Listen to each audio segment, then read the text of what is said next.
Karena melihat dari kepribadian Rasulullah SAW yang tentunya lebih bijaksana lagi, lebih hikmah lagi, lebih luar biasa akhlaknya.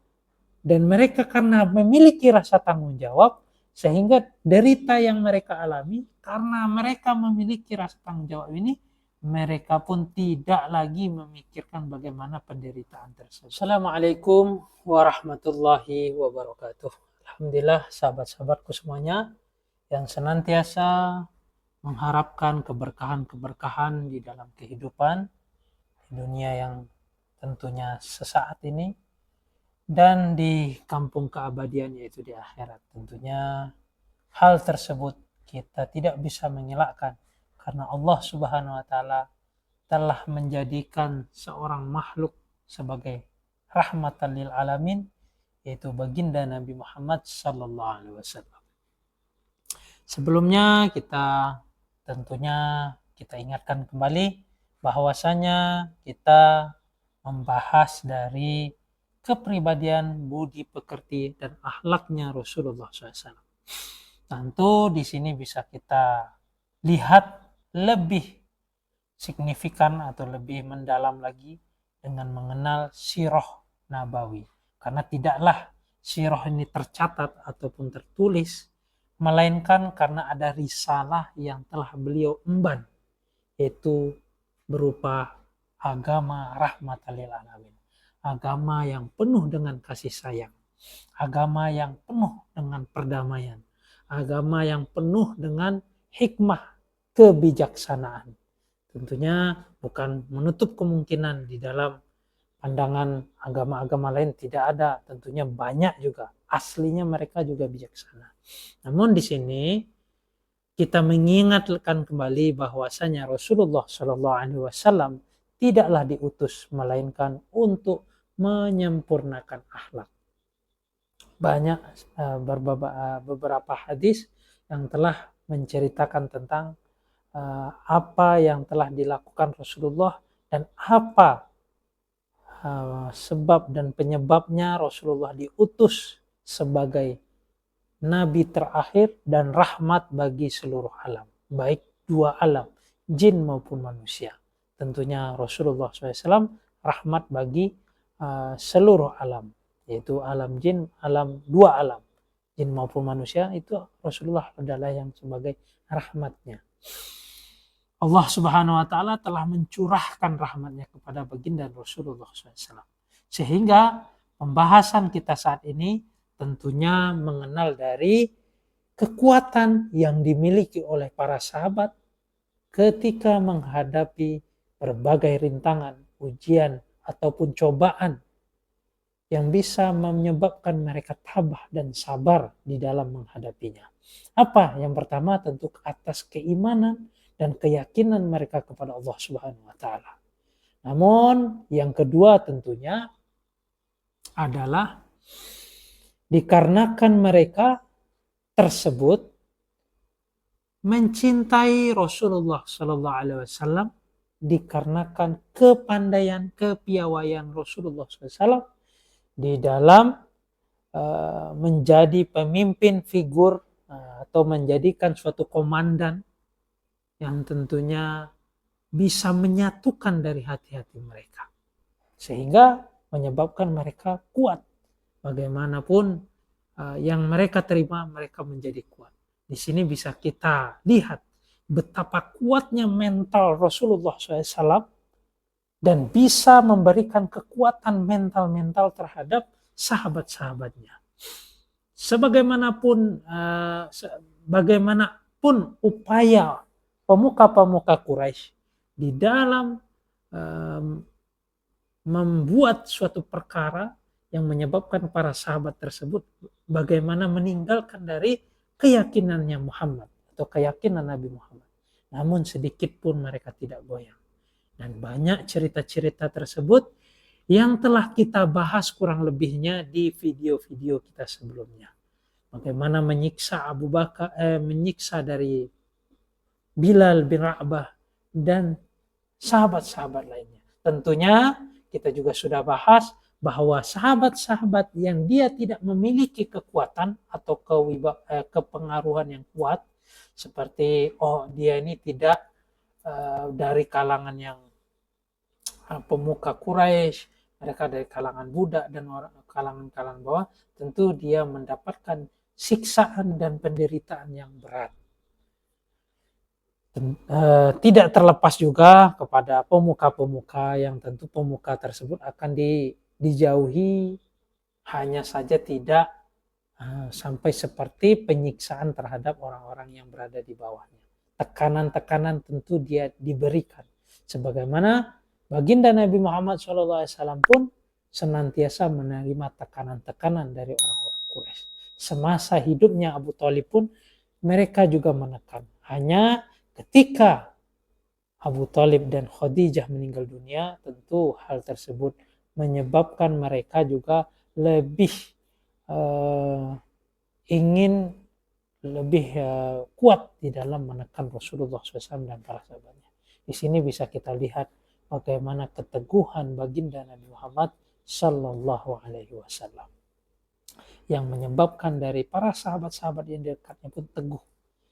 Walaupun di dalam cerita sejarah kita kemarin yang kita bahas, bahwasanya orang-orang Quraisy pun tidak habis pikir atau sudah tidak, bagaimana dia tidak bisa lagi melihat bagaimana untuk melemahkan Muhammad atau baginda Nabi Muhammad dan para sahabatnya.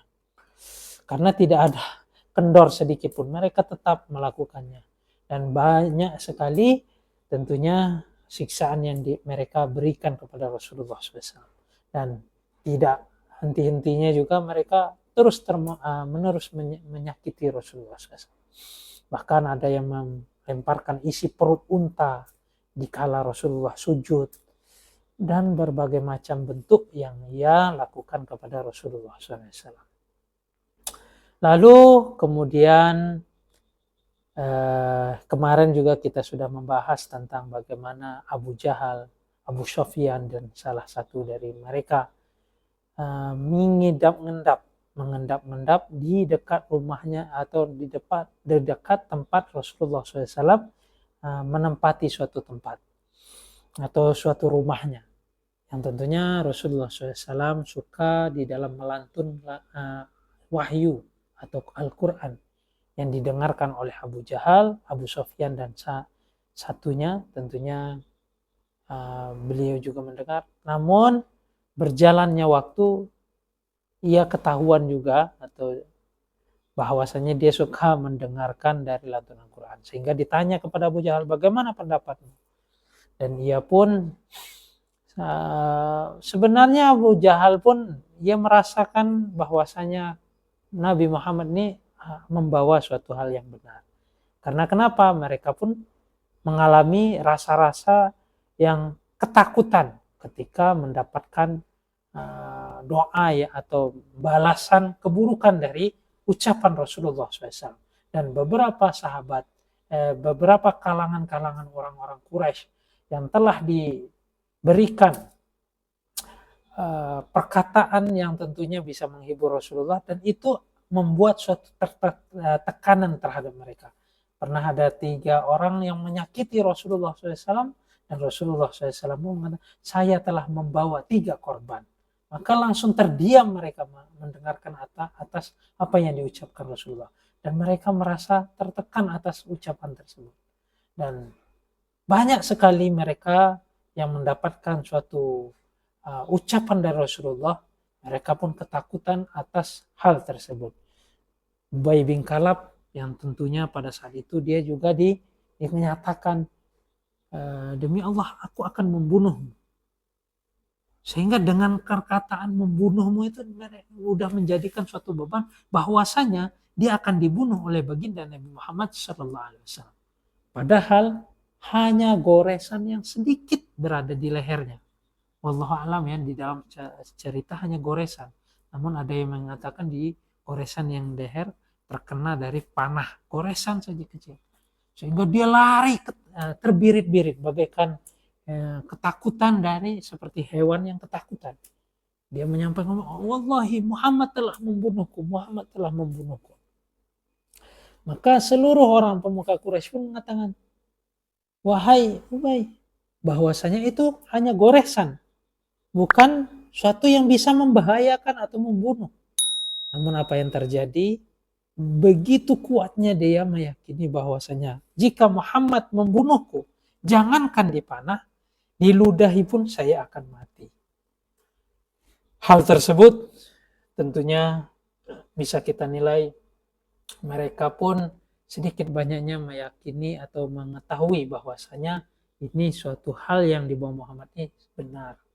Karena begitu mulia akhlak beliau, siapapun akan melihatnya akan terkesima dari baginda Nabi Muhammad SAW. Dan banyak kisah tersebut yang menceritakan kepiawaian Rasulullah, dari bentuk Rasulullah dalam menenangkan dari sahabat-sahabatnya. Ini menunjukkan bagaimana betapa kekuatan sahabat itu diberikan dari Rasulullah SAW yang begitu kuat. Dan alhamdulillah di hari ini, di kesempatan ini kita akan melanjutkan tentang kisah bagaimana kecintaan sahabat terhadap Rasulullah SAW. Yang bisa kita ambil kisah ini tentunya setelah kita melakukan doa agar Allah melimpahkan keberkahan kepada kita begitu banyak dari keindahan keberkahan para sahabat dan Rasulullah SAW melalui surat Al-Fatihah. Auzubillahi minasyaitonir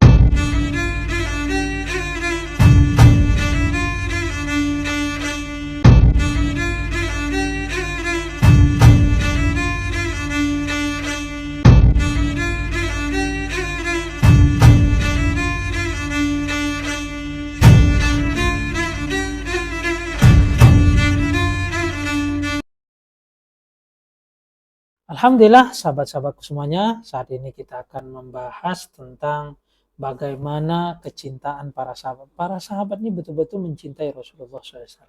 Sehingga dengan hal tersebut dia tidak rela jika baginda Nabi Muhammad SAW pun tersakiti dengan sebuah duri. Nah, begitulah kecintaan mereka. Suatu hari saat masih berada di Mekah, yaitu Abu Bakar radhiyallahu an pernah mengalami diinjak-injak oleh orang-orang Quraisy ketika ia menyampaikan suatu hal risalah yang disampaikan oleh baginda Nabi Muhammad SAW, disampaikan di khalayak ramai, yang tentunya menyebabkan dari Abu Bakar ini telah diinjak-injak oleh orang-orang Quraisy. Belum cukup sampai di situ saja, bukan diinjak-injak saja, bahkan Utbah bin Rabi'ah, ia pun menghampiri dari Abu Bakar lalu memukulnya dengan suatu hal yang tebal, yaitu terompahnya yang tebal di bagian dari wajahnya. Pukul dengan terompah yang tebal di bagian wajah beliau.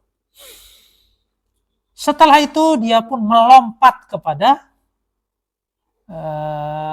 Abu Bakar di bagian perutnya. Jadi setelah memukul kepalanya, ia melompat ke perut Abu Bakar.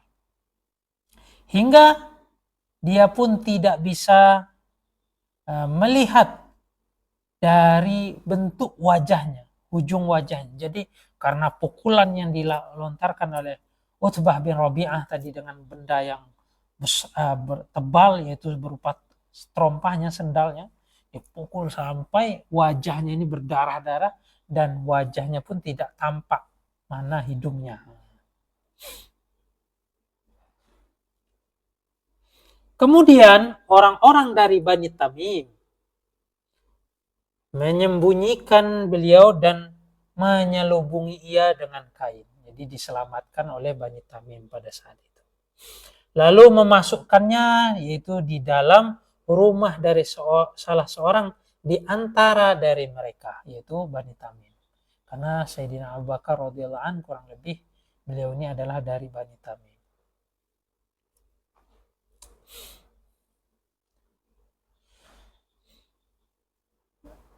Mereka pun, yaitu dari Bani Tamim itu, mereka pun meyakini tak sebentar lagi atau tak lama lagi kemudian bagaimana bentuk dan penyiksaan yang dialami oleh Sayyidina Abu Bakar, mereka meyakini bahwa sebentar lagi Sayyidina Abu Bakar radhiyallahu anhu akan meninggal dunia.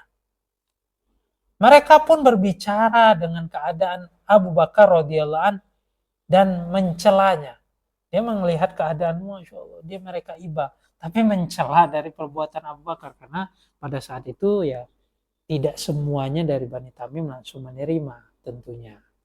Karena Abu Bakar ini sudah menerima dari keimanan yang dibawa oleh Rasulullah, dia menyampaikan dan dia mendapatkan suatu hal yang tentunya luar biasa, dipukul, diinjak bahkan sama Utbah bin Rabi'ah, dipukul wajahnya sehingga wajahnya tidak tampak lagi hidungnya, dan diselamatkan oleh Bani Tamim, dibawa suatu rumah, dan dia pun maksudnya mereka pun mengatakan ini celaka, ini bagaimana, makanya mereka pun bersikap bagaimana mereka ini dengan keadaan Abu Bakar tersebut, dia pun mencela dari hal tersebut.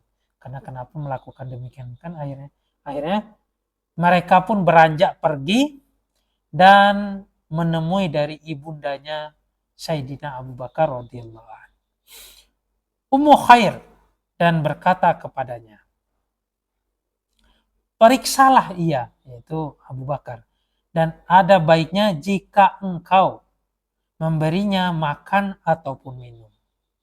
Tak kala Ummu Khair tinggal berdua dengan Sayyidina Abu Bakar radhiyallahu anhu, dia pun mendesak untuknya dirinya untuk makan. Namun Abu Bakar radhiyallahu anhu pun telah menolak dan bertanya apa yang telah terjadi pada diri Rasulullah sallallahu alaihi wasallam. Padahal pada saat itu kondisi Sayyidina Abu Bakar betul-betul kritis atau sangat disayangkan betul keadaannya. Namun apa yang terlontar dari mulut Sayyidina Abu Bakar radhiyallahu anhu mengatakan bagaimana kondisi dari Rasulullah SAW.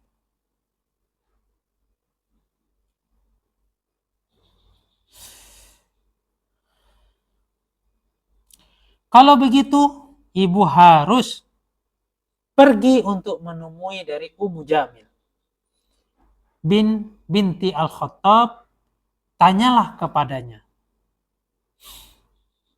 Ummu Khair pun pergi dan menemui Ummul Jamil. Karena saat itu Sayyidina Abu Bakar tidak mau menerima dari apa yang dilakukan oleh ibunya. Bukan berarti di sini menentang ya teman-teman. Hanya dia ingin mengetahui dari kondisi Rasulullah SAW. Bukan dia menentang dari ibundanya. Bukan dia tidak mau untuk disuap, hanya karena kecintaannya kepada baginda Nabi Muhammad SAW, dia pun tidaklah lagi memikirkan bagaimana kondisi dirinya. Sedangkan ibunya itu khawatir atas Abu Bakar. Sehingga Ummu Khair pun menemui dari Ummu Jamil, lalu bertanya kepadanya, sesungguhnya Abu Bakar radhiyallahu an bertanya kepadaku tentang Muhammad bin Abdullah. Karena pada saat ini cerita ini sebelumnya Ummu Jamil ini belum memeluk Islam. Ummu Jamil pun menjawab, Ummu Khair punya Sayyidina Abu Bakar. Ummu Jamil pun menjawab, aku tidak tahu di mana Abu Bakar dan Muhammad bin Abdullah berada. Karena biasanya di mana ada Rasulullah, di situ ada Abu Bakar. Karena Abu Bakar ini senantiasa berdekatan atau senantiasa bersama Rasulullah SAW. Sehingga jawabannya aku tidak tahu.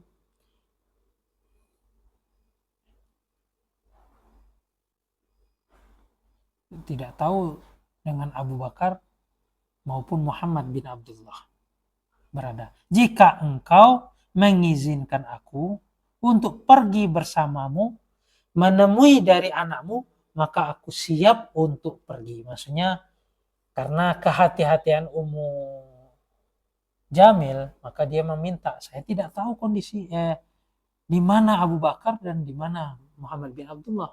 Tapi jika kamu ingin juga mengetahui, maka berikanlah saya ini bisa menemui Sayyidina Abu Bakar terlebih dahulu. Maka Ummu Jamil pun pergi bersama dengan Ummu Khair untuk menemui dari Abu Bakar radhiyallahu anhu, yang tentunya dalam kondisi Abu Bakar radhiyallahu anhu yang tergeletak, yang tentunya tidak berdaya.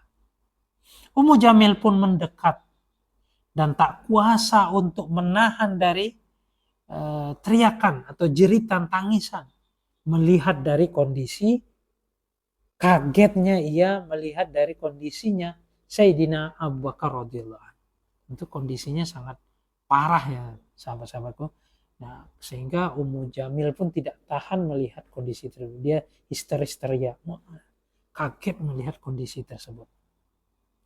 Dia pun berkata, demi Allah, seperti inikah yang dilakukan orang-orang fasyik dan orang-orang yang tidak beriman tersebut terhadap dirimu? Aku benar-benar berharap agar Allah membalas terhadap mereka. Maka kata-kata tersebut terlontar dari Ummu Jamil. Lalu namun Sayyidina Abu Bakar radhiyallahu mengatakan, apa yang terjadi pada Rasulullah? Apa yang terjadi dari Rasulullah? Apa yang terjadi dari Rasulullah? Sehingga ia pun mengatakan, Ummu Jamil mengatakan, wahai Sayyidina Abu Bakar, ini ada ibumu yang tentunya dia akan mendengarkan. Maka Sayyidina Abu Bakar pun mengatakan, engkau tak perlu mengkhawatirkan atas ibunya atau menjadikan suatu hal yang berbahaya mengetahui dari di mana Rasulullah. Lalu dia pun berkata, Ummu Jamil, beliau dalam keadaan selamat dan sehat. Lalu Sayyidina Abu Bakar pun menanyakan, di mana beliau tentunya? Dijawab, di rumah Arqam. Itulah jawaban Ummu Jamil. Abu Bakar pun langsung berkata, aku sudah bersumpah kepada Allah untuk tidak makan dan minum kecuali setelah aku bertemu dengan Rasulullah Sallallahu Alaihi Wasallam. Ini karena kekhawatirannya kepada Rasulullah SAW. Benih-benih cinta dan kasih yang tumbuh seperti ini, peristiwa ini, akan kami sampaikan tentunya lebih lagi, tentunya di dalam bab yang mendatang. Terutama yang jelasnya pada perang Uhud. Ini sedikit bagaimana kecintaan dari para sahabat kepada Rasulullah Sallallahu Alaihi Wasallam. Walaupun mereka tersakiti seperti itu, bisa kita bayangkan bagaimana mereka mencintai dari Rasulullah Sallallahu Alaihi Wasallam yang tidak lagi mengkhawatirkan kondisi tubuh dan dirinya. Yang ketiga adalah rasa tanggung jawab. Mereka memiliki rasa tanggung jawab. Para sahabat, mereka menyadari betul-betul atas tanggung jawab yang besar ini di pundaknya untuk memberikan suatu hal kebaikan untuk manusia. Yang tidak mungkin dia elakkan dan tentunya diselewengkannya. Seperti apapun dalam keadaan apapun. Dalam keadaan apapun di mereka. Akibatnya yang terjadi di kemudian hari, mereka pun tidak bisa menghindari dari hal tersebut karena memiliki rasa tanggung jawab. Ini jauh lebih besar dan lebih berbahaya daripada tekanan-tekanan tersebut. Kerugian yang mereka alami ataupun yang dialami dan yang dialami manusia jika menghindari dari tanggung jawab ini. Dia menghindari dari kerugian-kerugian sesama manusia pun tak mungkin dia elakkan atau dia hindari. Dan tanggung jawab itu tentunya sulit dilukiskan yang mereka rasakan daripada kesulitan yang telah mereka hadapi karena harus memikul dari tanggung jawab tersebut. Karena mereka merasa tanggung jawab atas apa yang telah diberikan baginda Nabi Muhammad SAW kepadanya, atas keyakinan itu, maka mereka merasa tanggung jawab inilah yang menjawab dari sikap mereka bagaimana demikian. Karena melihat dari kepribadian Rasulullah SAW yang tentunya lebih bijaksana lagi, lebih hikmah lagi, lebih luar biasa akhlaknya. Dan mereka karena memiliki rasa tanggung jawab, sehingga derita yang mereka alami, karena mereka memiliki rasa tanggung jawab ini, mereka pun tidak lagi memikirkan bagaimana penderitaan tersebut. Allah, mereka merasakan ini adalah tanggung jawab yang tentunya harus dipegang kokoh, dipertahankan, dan mengajak dari setiap manusia-manusia yang walaupun manusia itu memberikan suatu bahaya terhadap dirinya. Yang keempat yaitu dikarenakan beriman kepada negeri akhir. Mereka meyakini, mempercayai ada namanya hari pembalasan. Iman kepada hari akhir inilah yang telah menguatkan dari perasaan mereka untuk memikul dari tanggung jawab tersebut. Mereka yakin, bahkan seyakin-yakinnya, bahwa mereka akan bangkit di kemudian hari untuk menghadap, akan dibangkitkan kembali untuk menghadap kepada Allah Azza wa Jalla, Allah Subhanahu wa Ta'ala, yaitu Allah sebagai Rabbul Alamin, atau Rabb sebagai Rabb seluruh alam. Dan amal mereka akan dihisap secara mendetail tentang apa yang telah ia lakukan, apa yang dia perbuat, apa yang dia pertahankan. Akan dipertanggungjawabkan secara mendetail. Yang kecil, terkecil sekalipun maupun yang besar. Dan setelah itu, entah mana yang akan dia pijak atau yang dia tuju, ataukah surga yang tentunya dengan penuh kenikmatan, ataupun ke dalam suatu neraka yang di dalamnya penuh dengan siksaan, yang mana keabadian berada di sana. Maksudnya keabadian itu ada di surga dan neraka. Nggak ada lagi putus-putusnya. Kalau ya dapat nikmat ini surga, maka dia akan dapat nikmatnya. Jika dia mendapatkan neraka, na'udzubillah, pun ia memiliki yang abadi di dalam neraka. Tentu kata kutip di sini ada batasan, ada yang mana jika seseorang memiliki keimanan, tentu dia mempelajari dari keimanan tersebut di dalam tatanan-tatanan hukum, baik di dalam fikih, hadis, mengenalnya hadis Qur'annya dan akhlaknya, tentunya begitulah dia akan mendapatkan apakah dia ini layak antara surga mendapatkan kenikmatan ataupun neraka yang siksaannya itu sangat pedih. Tentunya banyak sekali hadis-hadis yang menceritakan bagaimana bentuk dari siksaan neraka dan bagaimana bentuk dari kenikmatan yang berada di surga, yang tidak ada sebanding di dunia. Atas hal tersebut menyebabkan mereka memiliki rasa tanggung jawab itu dengan penuh kekuatan dan tanggung jawab. Mereka pun menghabiskan dari waktu mereka dalam hidup di antara siksaan dan tentu hidup di antara takut dan berharap. Maksudnya dia takut-takut dan berharap. Takut jika melakukan suatu hal yang tentunya akan menyebabkan dia ini terlaknat atau akan tercampak ke dalam neraka. Dan mereka berharap atas suatu nikmat dari Allah, yaitu di kampung kebangkitan atau hari akhir. Takut-takut jika azab Allah dan mengharap dari rahmatnya. Itu yang mereka rasakan.